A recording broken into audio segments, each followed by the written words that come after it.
Anyone who believes in indefinite growth on a physically finite planet is either mad or an economist. We don't want to focus politics on a notion that involves the rejection of principles around which a large majority of our fellow citizens organize their lives. We are not as endlessly manipulable and as predictable as you would think. I'm really interested in this question of how do we interact with other people? And what are the motives that we bring to our everyday relationships and conversations and collaborations? And when I started doing research on this topic, I came across a wonderful quote by Robert Benchley, who said, "There are only two kinds of people in the world, those who divide the world into two kinds of people and those who don't." I thought that was profound. And I thought it was a great jab at psychologists like me who like to take all of the complexity of human beings and oversimplify it into just two categories, and I swore I would never do that. Which is why today I'm proud to tell you that after a decade of research, it turns out there are not two, but three categories that define our motives and interactions with others. I call them taker, matcher, and giver. When you are in a taking mindset, your goal is to get as much as possible from other people and not really think so much about what you can contribute back. The second category, matcher, is about making an even trade, keeping a fair balance, quid pro quo, reciprocity. Whatever I give, I expect to receive the same amount in return. And then on the other end of that spectrum of give and take, we have a giving mindset, which is about thinking about what can I add? How can I contribute? How can I help? And making an offer to somebody else without any strings attached, without expecting anything in return. What I want to talk about today is what is it that actually shifts people into a giving mindset? How do you get people who may be takers or matchers in their everyday relationships to act more like givers? To go out of their way to help, to contribute, to volunteer, to support, to donate. And I want to talk about four principles that I think are really powerful for doing that. The starting point for me was a trip I took to a call center at a United States university about 10 years ago. This was a call center that was raising money for a variety of causes, all university related, so new buildings, student scholarships, faculty and staff salaries, athletic programs. And when I walked in, I found very quickly that the callers were depressed, burned out, and severely lacking in any desire to contribute. And that was, I think, punctuated by a sign that one of the callers had posted on his wall, which I've captured for you here. Doing a good job here is like wetting your pants in a dark suit. You get a warm feeling, but no one else notices. I didn't know whether to laugh or cry, and I ended up doing a little bit of both. But it was clear to me that the callers, despite making a very important contribution to their university by raising a lot of money, had no idea where the money actually went. Why am I doing this work? What purpose does it serve? I was working with Howard Hebner, the manager at the call center, and we said, okay, great, let's have the leaders come in and talk about where all this donation money actually goes. So the leaders come in, they give this very inspirational speech, they talk about all the good that the money does, and the average caller doesn't change at all in effort or contributions or revenue raised. And we began to realize that maybe it was the right message, but the wrong source. That when a leader delivered this message, perhaps it was possible that the leader had an ulterior motive of wanting you to work harder and give more of your time freely to the university. But what if we were able to outsource inspiration? To say, let's bring in a scholarship recipient, a student, who came in for just 5 minutes and told his story. His name was Will, and he said, I always wanted to attend this university, but I couldn't afford the tuition, and because of the work that you all did, it's now possible for me to go to school here. I really wanted to thank you all for your effort. 5 minutes. Some of the callers are randomly assigned to meet Will, others are not. The average caller spikes after meeting Will 142% in weekly minutes on the phone, and 171% in weekly revenue. And that lasts for a full month from that 5-minute interaction. Now, sadly, after that month, the callers still quit because it's still a very, very unpleasant job. But after meeting Will, while they're on the job, they work harder. They give more of their time and more of their energy and ultimately raise a lot more money for their university. I think that really illustrates the first principle that I want to highlight today, which is about making the beneficiary visible. Thinking about the people that you want to motivate to act like givers. It's really hard to get people to give if they don't know how their contributions will make a difference. And in this case, until we brought in that scholarship student and they got to see him and interact with him and hear his story and feel the emotion in it, they didn't actually feel like they wanted to give anymore. You can find lots of interesting examples of this. One of my favorites is radiology. Jonathan Turner and his colleagues did a study not too long ago where they actually were able to increase the diagnostic accuracy of radiologists diagnosing X-rays by 46%, and get these radiologists to write 12% longer reports on average, just by putting a photograph of the patient in the file with the X-ray. And all of a sudden, that diagnosis of an X-ray transforms from an abstract analytic task to now one that's imbued with empathy. There's a real living, breathing human being here, a patient, that I need to take care of. What if this was my own mother? What if this was my own father? And as a result, the radiologists paid more attention. They wrote longer reports. They were more careful. They gave more of their time and more of their energy to try to make a difference. So I think one reason people don't give is that they don't know who they're helping and how their contributions will make a difference. And if we can bring them face to face with the beneficiary, we can solve a lot of those problems. However, sometimes the beneficiary is salient and we still don't see people actually giving. Why not? I want to highlight a second factor that gets in our way. And of course, this takes us to our favorite world of European football. This is a psychology study that I think was absolutely brilliant. It's led by Mark Levine. What they do is they go to a little town called Manchester, and they find die-hard Manchester United fans. And then they stage an accident where somebody's running on grass and slips and falls and starts screaming. And the question is, will you stop to help? Now, when the runner is wearing a plain t-shirt, only 1 out of 3 Manchester United fans helps. But when the runner is wearing a Manchester United t-shirt, 92% of people help. Very, very powerful. What is this effect? It's about finding a common identity, right? It's about saying this person is part of my in-group. I can connect, I can identify, I can empathize with a fellow Manchester fan. And so I'm a lot more motivated to help now that I've seen that this person actually shares some values, shares group membership, maybe even shares some experiences that we've had at a football game together. And I think that this is a second factor that we need to think very carefully about. Not just showing people the beneficiaries of their contributions, but also showing them what identity, what values, what characteristics do you share in common with them that actually makes their well-being part of your well-being and makes helping them and giving to them a little bit like helping yourself and supporting your own interests. Now, sometimes this is quite challenging. In particular, if you were to take a Liverpool shirt and put that on the runner, you only get 30% to help, slightly lower than the 33% who help with the plain t-shirt. But it's possible that you could actually get people to help even when the person is wearing a Liverpool shirt, if they're die-hard Manchester fans. How do you do it? Levine and colleagues show it's really simple. Instead of getting them to think about themselves as Manchester United fans, you get them to think about themselves as football fans. So right before the accident on the grass, a group of these Manchester United fans are asked to write about how much they love football, why it's a great sport, why it brings people together. And now, when they see the Liverpool person slip, 70% actually are willing to help. Not quite as high as the Manchester fan, but it's a step in the right direction. So looking for common identities, I think, is a second factor that enables people to feel like they want to give, because supporting their group ultimately is good for them.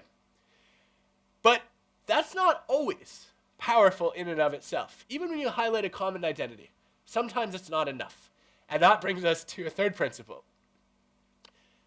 of the parrot. This is something that Chip and Dan Heath wrote about in Switch. I think it's a brilliant story. Paul Butler was a college student who was hired by the St. Lucian government to try to figure out, could you save a parrot that's nearing extinction in St. Lucia? This is 1977, and there are only about 100 of these parrots left. And the goal is to get St. Lucians passionate about giving their time, their energy, and their money to make sure that this parrot survives. There are a few challenges that you would face if you were Paul Butler in 1977. Challenge number 1, you don't have a lot of resources. Challenge number 2, you are not St. Lucian, so people are not necessarily going to identify with you. Challenge number 3, there's no Facebook, no Twitter, no YouTube, not as easy to spread the word then as it is now. And Paul had a really interesting idea. He took the parrot and he started making signs and carrying them around the streets of St. Lucia. And they said, "Save the St. Lucia parrot." Now, there's only one problem with these signs, which is there's no such thing as a St. Lucia parrot. Paul made it up. This is just a parrot that happens to live in St. Lucia. But I think it's a really clever turn of phrase, because now it embeds this parrot in a sense of national pride. When you call that parrot the St. Lucia parrot, all of a sudden that's something that belongs to us, that's special, for us and that we need to protect. Paul not only succeeded in saving the St. Lucia parrot, he has now run successful pride campaigns, saving over 200 animals in over 50 countries. And a lot of the formula boils down to save the blank blank. The first step is fill in the name of the country or city or region, and the second step is fill in the name of the animal. And it's a great way, right? Instead of trying to change people's values and get them to care about a rare bird, instead to tie this action to a value they already hold, which is supporting their nation's pride. Now, Paul was able to amplify the effectiveness of his signs, not by just showing the parrot. He was American, and he said, what we can do is we can actually make the parrot more valuable by showing you how rare it is. So he carried a sign that also had what he described as his ugly national bird. And he said, look, this is our national bird here in the US. You have a much, much more beautiful bird here in the St. Lucia parrot. Don't you want to save it? And now all of a sudden, Paul is appealing to something that I would call the power of uncommon commonalities. To not just say, look, this represents us as St. Lucians, but to say this is something that's common to us, but rare to everybody else. And I think that this is a really powerful principle to think about. It's not enough to just say, hey, this is what we have in common. It may be necessary to say, look, here's what we share that nobody else shares. And all of a sudden, people are much more likely to give. Why does that happen? Marilyn Brewer, a psychologist, calls this optimal distinctiveness. She says, we want to fit in and stand out at the same time.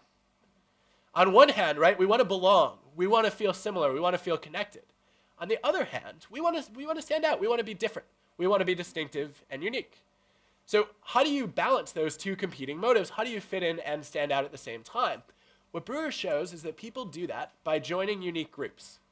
If you're part of a group that's different from all other groups, you feel strongly bonded to that group. And at the same time, you feel like that group allows you to stand out and distinguish yourself from other people. As St. Lucians, we feel bonded together. But we have this really rare bird that no one else has. And so there's a chance then to give and help in a way that protects something that's truly unique to us.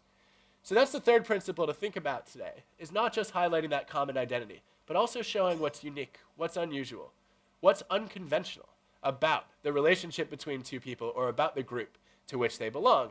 And once that's visible, people will contribute more. All right, so we covered three perspectives. I want to give you a fourth. What does it take to turn people into givers? And some of you may have actually encountered this on the streets of London not long ago. A group of men would approach you and ask you in a very aggressive tone, what's your problem? And they sort of look like street thugs or gang members, and your first reaction is to look around for a police officer. But then you find out they're asking you what's your problem because they want to help you. Which is a very strange thing to want to do, I realize. But some of them are quite excited about this prospect. And if you haven't come across them, they're called the kindness offensive. I love the fact that this was started by David Goodfellow and a group of his colleagues. And what they're doing is they're going around and trying to figure out what do other people want and how can we help them. Their goal is to try to get companies to donate free stuff to people who need it, but they don't know what people need. So they literally went around the streets of London asking people, what's your problem? How can we help you? People asked for all sorts of things. A red guitar for my son was one request.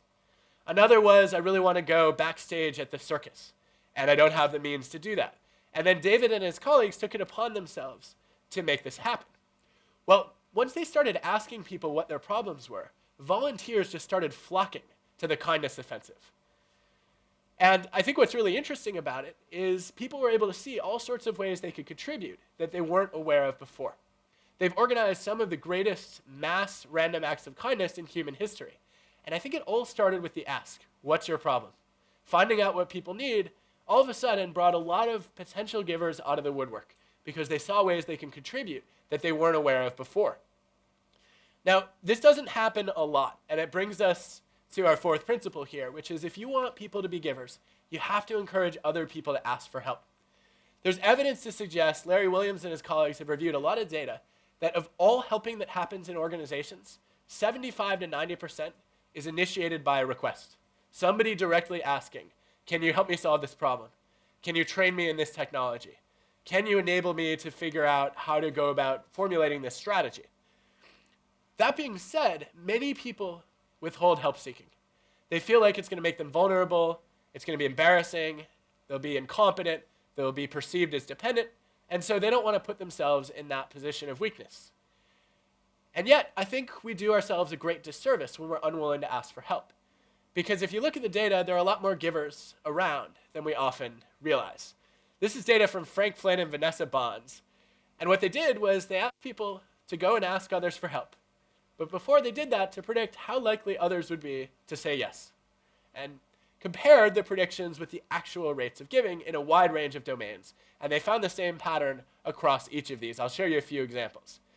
So one of their requests, they did this in New York City. They said, we want you to approach random strangers and ask them to borrow a cell phone without giving any explanation for what you're going to do with it or why you need it. And the people in the study predicted that about 30% of people would actually say yes. And then they actually went out and asked random strangers, can I borrow your cell phone? And in fact, 48% did it. So people underestimated cell phone giving. What about a different domain? Just asking people, will you fill out a survey? Again, no reason, no explanation.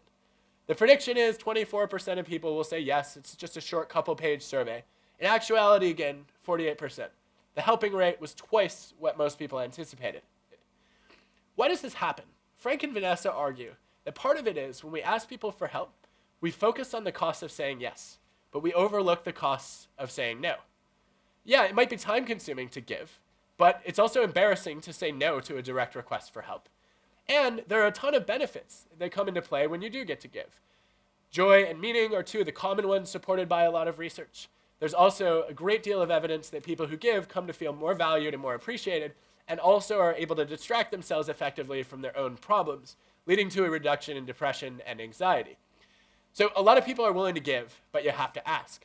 Adam, what you've just given us there is a wonderful taste of reasons why and ways in which we can inspire more giving. And I'd imagine to an audience at the RSA here, many of us are inherently bought into the idea of both the personal and social benefits of giving. But what I think what you do in your book is address a really interesting question, is that why should we actually want to give as individuals, apart from perhaps some of these motivators you've talked about here? And I think it might be worth just perhaps coming back to this basic idea you've identified of different types of approach to reciprocity, giving and taking, and which of those types tend to be more successful? Because I think you've hit on something quite profound in your research there. Well, thank you. Well, we'll let you all be the judge of that. So one of the questions that motivated me to write this book was basically looking at how do the givers, the takers, and the matchers compare when you look at their success in a variety of industries and in different kinds of organizations. And I'll illustrate with three of my favorite studies. So let's look at engineers and track their productivity and the number of errors they make. And we'll identify which ones are givers, takers, and matchers by having their colleagues rate them on how many favors they do and how many they get back. We'll take a second, it would be medical students, and we'll track their grades, and we'll have them agree on a survey with statements like, I love helping others, which no taker will ever say on a survey. And then we'll also take salespeople, and we'll track their annual revenue and look at how passionate they are about helping their customers and their colleagues. And when I looked at the data, it was pretty clear there was one group that did worse consistently on all of these metrics. And it wasn't the takers, it wasn't the matchers, it was the givers.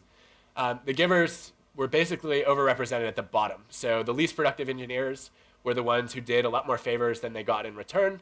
And they basically ran out of time and energy to get their own work done efficiently and effectively. The medical students with the worst grades, the ones who agree most strongly with I love helping others.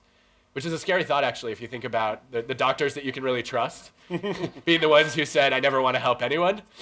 And then the salespeople also with the lowest revenue were the ones who really wanted to help their customers. And lo and behold, one of the salespeople put it very candidly to me. He said, basically, I never wanted to help anybody. And then I really began to care about my customers. And I cared about them so much that I would never sell them one of our crappy products. So, I thought that was sad news for those of us who are givers, and that was sort of part one of the story. Should we talk about the other side? Well, yeah, I mean, I guess that sort of backs up, I think, what is in many ways, a conventional wisdom. Giving's great, it feels good sometimes, but actually, certainly in a business context, being a giver might mean that you get trampled all over. But I think, so the obvious then question is, so if the givers are at the bottom, who's at the top of success in that kind of styles of operation? Yeah, I was really excited to see the other side of it. So a lot of people assume it can't be the takers because they burn too many bridges and they rise quickly, but they also fall quickly. It's got to be the matchers because if you keep an even exchange, it's safe, right? You're making sure you get at least as much as you give, but you're also being helpful and somewhat responsive to the needs of the people around you. But those are both wrong. It wasn't the takers or the matchers. It was the givers again. So the givers were also the best performers, not just the worst performers. The most productive engineers, the medical students with the highest grades, and the salespeople with the highest annual revenue were also the ones who were the most helpful and the most generous. The takers and the matchers were more likely to fall in the middle of the spectrum. And so I think the fact that oftentimes givers can really attain higher levels of success and achievement than takers and matchers opens up the possibility that this isn't just enjoyable and meaningful and fun, it can also be quite productive. So there's a really kind of strange paradox there, because often givers can be trampled on or burnt out, but in many occasions, the people that succeed most in the long term, contribute most, and so on, are givers as well. What is the difference between a giver that is at the bottom of the pile and a giver that really leads to that quite transformational change? Yeah, I wanted to know the answer to this myself after extensive conversation with my wife about what is the right level of giving to be doing, which we've come to agree on over time, but probably initially we had quite different views. And I think I covered a bunch of data that could tell a pretty clear story. So the first risk of being a giver is burning out. And the givers who burn out basically are the ones who are so selfless that they become just pure altruists. They're always putting other people first. They sacrifice their time and their energy, and they literally have nothing left to contribute to others.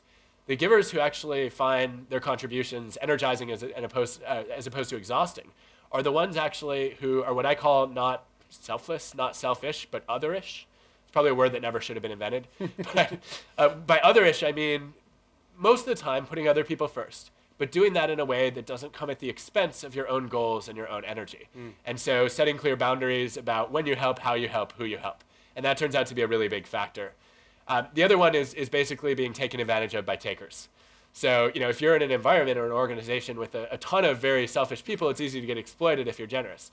And I find that the successful givers are much more likely to say, okay, let me actually screen whether the people around me are going to take advantage of me. And if so, I'll be a little bit more of a matcher and ask them to pay it back or pay it forward before I help them.